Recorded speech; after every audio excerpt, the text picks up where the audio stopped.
All right, learning target 8 was about relating the graph to an equation. So we've got 4 equations up here and 4 graphs. What I notice about the graphs right away is I see an upside down one. So right away what I would do is go through the equations and look for a negative one. So I see that this one has a negative, D has a negative. So I know that, D must match with graph 2. So graph 2 matches with D because of the negative scale factor. Okay? So there's my first one that I would do right away. Okay?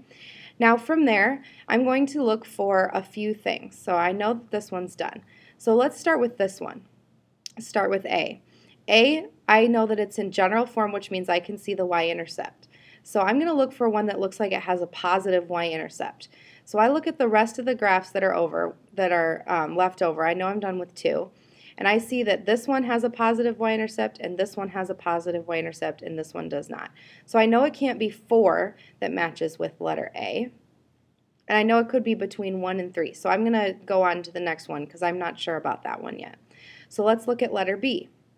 Letter B has y-intercepts of, x-intercepts, roots of 6 and negative 8. So I'm going to look for one that has 2 roots, 6 and negative 8. Well, I see the first one has no roots.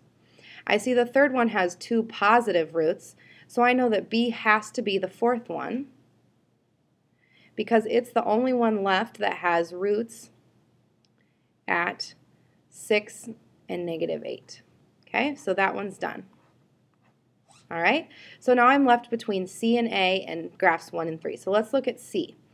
C says that I've got it in vertex form, so that means I know the vertex has to be at 6, 8. Because remember, from vertex form, it's going to be x minus h squared plus k, where hk is our vertex. So I can pull that 6 straight from it because it's already subtracted, and then the 8 is added, so I can pull that straight there. So I look for a positive vertex in quadrant 1. So that means that graph C has to match with graph 1 because the vertex is at 6, 8. And then graph 3 must match with, graph 3 must match with equation A because, and we can say that the y-intercept is 8. Okay, so now we're going to go in and fill these in. So I'm going to get these equations and everything back here without all of this writing on it. Okay, so I'm starting with point P. So I'm starting with this vertex from graph 1. So I already got that written down, 6, 8. Okay, next I'm going to look at point Q. That's this one right here.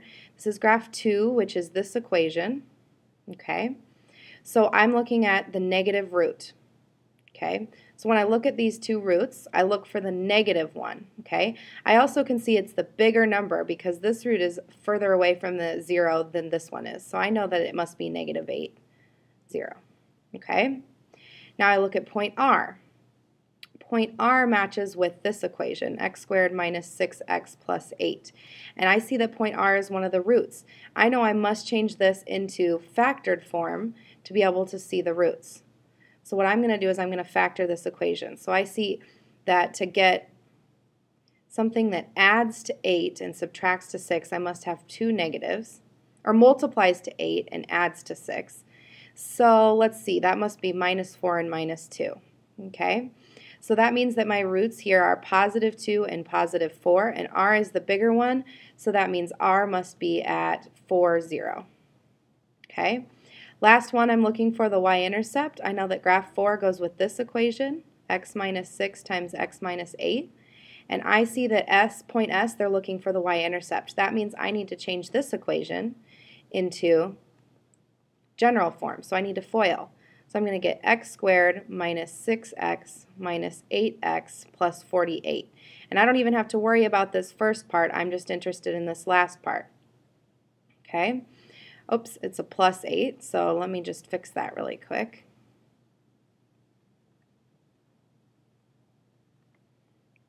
It's plus 8x, sorry about that. and so then it should be minus 48 here.